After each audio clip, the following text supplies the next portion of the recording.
santos son aquellos que reúnen dos requisitos: los que cumplen los mandamientos de Dios y que además creen en la fe del Cordero de Dios, en la fe de Jesucristo. Y así podríamos continuar con una serie de dogmas que hoy van en contra del crecimiento espiritual, de aquellos que buscan la guía divina, pero que por ignorancia caen en las manos de maestros que solo desvían sus buenas intenciones. Así es, hermano. Estoy hablando de la iglesia cristiana. Hoy, con humildad y sinceridad, te invito a que valores y reevalúes todo aquello en lo que crees, porque durante siglos la iglesia cristiana ha perseguido a nuestros hermanos los judíos. Quizá para algunos de los que escuchan esta transmisión es una sorpresa oír esto. Para algunos otros la reacción es completamente diferente, llegando incluso a ocasionar un malestar en el estómago. Pero estoy diciendo la verdad y quiero abundar en este caso. Este es un caso de discriminación, muy parecido al que mi hijo experimentaba en su salón. Pero esta discriminación es mejor conocida en el mundo como antisemitismo, un rechazo general hacia todo lo judío. Y este rechazo puede deberse a dos factores. Uno de ellos es por indiferencia y el otro es por ignorancia. Por indiferencia es quizás el caso más egoísta, ya que las personas dicen: ¿a mí qué me importan los judíos? Con que yo esté bien, con que mi familia esté bien, me basta. Pero se olvidan de aquello que Jesucristo dijo en Juan 4:22, en donde dice con completa claridad: la salvación viene de los judíos, porque ellos saben a quién adoran. El segundo caso de este tipo de rechazo es por ignorancia. Mucha gente ni siquiera sabe que Israel dejó de existir por cerca de 2000 años y que un día, en 1948, la ONU decretó la existencia del Estado de Israel nuevamente. Imagínate, si no son conscientes de eventos de esta magnitud, mucho menos podrán asociarlos a las profecías en donde aparece este evento, incluyendo lo profetizado por nuestro Maestro Jesucristo en Mateo 24. Sin embargo, la ignorancia no implica solamente ausencia de información, sino también implica contar con la información errada, la información equivocada. Este es el caso más general que se presenta en la mayoría de las personas.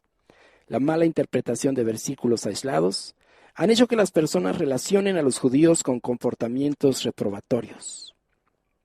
Nuestro trabajo, el de este ministerio, el de Comunidad Será, y el de muchos otros que te piden que regreses a las Escrituras, es rebobinar la película y explicarte las Escrituras desde la perspectiva de sus escritores. Esto será lo que haremos ahora con los versículos que han sido tomados de pretexto para rechazar todo lo que viene de Israel. Y aquí yo te voy a pedir que vayamos a la carta de Pablo a los Gálatas, capítulo 2. Carta de Pablo a los Gálatas, capítulo 2. Así es que hemos visto nosotros cómo es que David de repente se encontró peleando contra Dios. Hemos reforzado ese concepto a través de un caso muy particular, un caso en la vida real, en donde de repente unos niños se dan cuenta que ellos también estaban cometiendo un mismo caso de discriminación. Y ahora estamos evaluando en qué posición se encuentra la iglesia cristiana cuando la iglesia rechaza todo lo que viene de nuestros hermanos los judíos. Para esto estamos usando la carta de Pablo a los Gálatas, capítulo 2, versículos 11 al 14. No es la única referencia que existe en la Biblia en cuanto a este tema, pero en términos generales nosotros podemos resumir con este ejemplo cuál es el espíritu, cuál es el sentido cada que se mencionan términos como judaizar, judaizante, los judaizantes, y lo vamos a aclarar, lo vamos a explicar de una manera que no quepa ningún lugar a dudas. Ok, Gálatas capítulo 2, versículos 11 al 14. Yo te lo voy a leer, como siempre te voy a pedir que me sigas con tu Biblia. Y dice: pero cuando Pedro vino a Antioquía, le resistí cara a cara, porque era de condenar. Pues antes que viniesen algunos de parte de Jacobo, comía con los gentiles. Pero después que vinieron, se retraía y se apartaba, porque tenía miedo de los de la circuncisión. Y en su simulación participaban también los otros judíos, de tal manera que aun Bernabé fue también arrastrado por la hipocresía de ellos. Pero cuando vi que no andaban rectamente conforme a la verdad del Evangelio, dije a Pedro delante de todos: si tú, siendo judío, vives como los gentiles y no como judío, ¿por qué obligas a los gentiles a judaizar? Y aquí sale este famoso término, judaizar. ¿Qué es judaizar? Bueno, judaizar es una palabra que ha sido usada para rechazar todo lo que viene de los judíos, sin importar incluso si lo que están haciendo está escrito en la Biblia como un mandamiento de Dios. Actualmente los cristianos hemos recibido una especie de programación para reaccionar negativamente ante esta palabra. Y no está mal hacerlo. Lo que está mal es todo lo que asociamos a esta palabra. Es común que hoy escuches en las iglesias expresiones de rechazo como ya te están judaizando o ya no judaices, vete con tus ideas judaicas a otro lado, etc. Siempre lo hacen para referirse a situaciones que ellos consideran negativas. Pero en circunstancias como estas es cuando debemos detenernos un poco, hacer un stop en nuestro estudio y analizar el contexto de los eventos que llevaron a Pablo a usar esta palabra. Así podremos determinar si lo que Pablo quiso decir al usar la palabra judaizar es lo mismo a lo que en la actualidad implica. Veamos. Cuando Pablo está regañando a Pedro, lo hace porque Pedro se quiere comportar como los de la circuncisión. ¿Ok? ¿Y cómo se comportaban los de la circuncisión? Bueno, si nosotros leemos, dice, la reacción de Pedro nos lo indica. ¿Cómo es que se comportaban los de la circuncisión? No comían con gentiles. Es decir, una vez que Pedro ve que llegan los de la circuncisión, dice, no, pues yo me hago el disimulado, ¿sí? Para que no vean como que estoy comiendo con ellos. Sin embargo, para este entonces, Pedro ya había tenido la experiencia con Cornelio, que esta experiencia está registrada en el libro de los Hechos, capítulo 10, versículo 28, en donde Dios le muestra a Pedro que no debía llamar a ningún hombre inmundo. Sin embargo, queriendo guardar las apariencias, Pedro reacciona como con vergüenza cuando los de la circuncisión lo ven comer con gentiles. Es por este motivo que Pablo le reprende y le dice: Pedro, tú siendo judío, no vives como judío. Ahora aquí valdría la pena preguntarse, ¿cómo vivía un judío?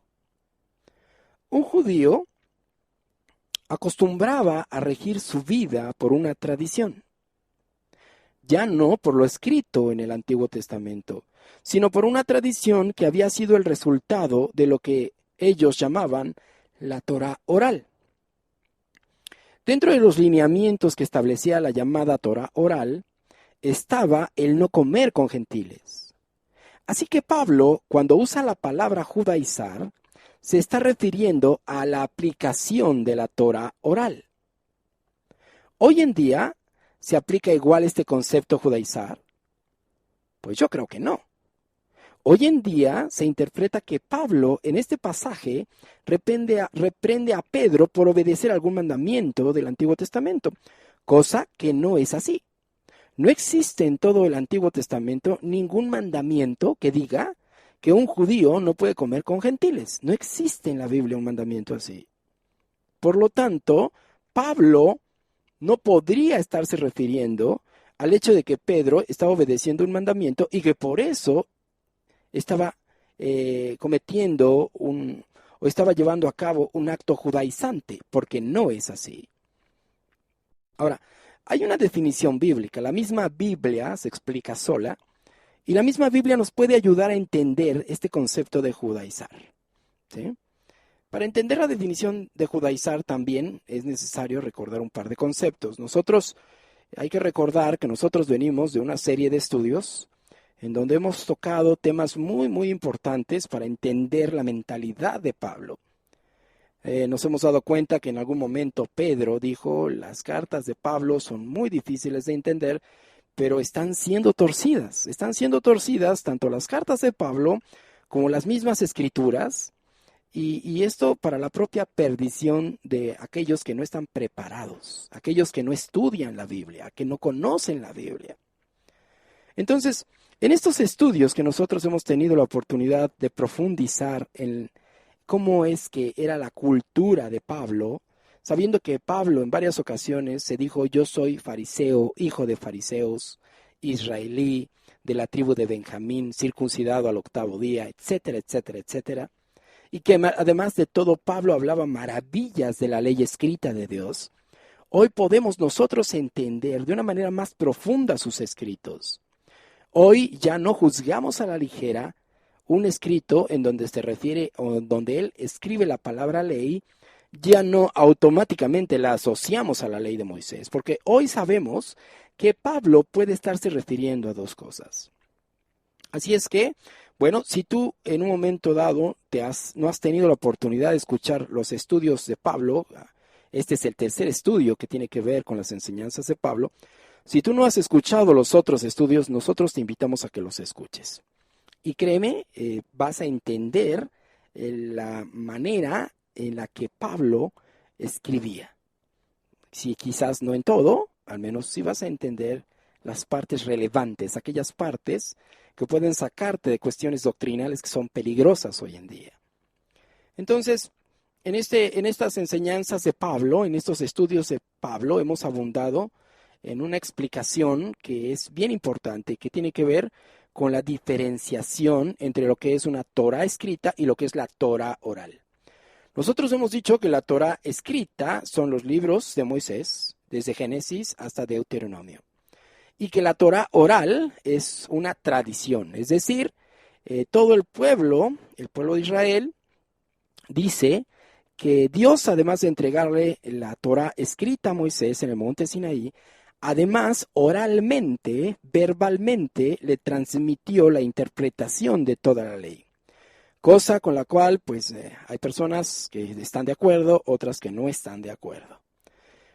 Pero si quieres profundizar al respecto, te recomiendo que lo escuches. Escuches esos estudios, que escuches esos dos estudios que aún están formaditos en la cola. Apenas hace 15 días iniciamos, o hace 20 días iniciamos con los estudios de Pablo. Así también dijimos que cuando Pablo usa el término ley en sus cartas, puede estarse refiriendo o bien a la Torah escrita o bien a la Torah oral. Cuando Pablo usa el término obras de la ley, también se está refiriendo a la Torah oral. Y sabemos que cuando Pablo exalta y magnifica la ley, no se está refiriendo a la Torah oral, se está refiriendo a la Torah escrita. Si tenemos esta base de entendimiento, entonces podremos entender qué significa para Pablo la palabra judaizar. Por eso nosotros tenemos que entender estos conceptos entre lo que es la Torah oral, lo que es la Torah escrita, y esto nos va a ayudar a entender mucho las cartas de Pablo, porque si tú no tienes este conocimiento, entonces en muchas ocasiones, cuando tú leas las cartas de Pablo, te vas a dar cuenta que pareciera que Pablo se está contradiciendo, pareciera que Pablo o es una persona y de repente piensa de una manera diferente, o de repente parece como que se equivoca. Y bueno, para aquellas personas que son unos estudiosos de la Biblia estarán de acuerdo conmigo en que la Biblia no tiene contradicciones. Entonces nosotros tenemos la obligación de buscar la interpretación bíblica que no se ponga o no se contraponga contra ningún otro escrito. Llámese incluso un escrito dentro del mismo Nuevo Testamento o un escrito dentro de lo que es el Antiguo Testamento, que también es conocido como el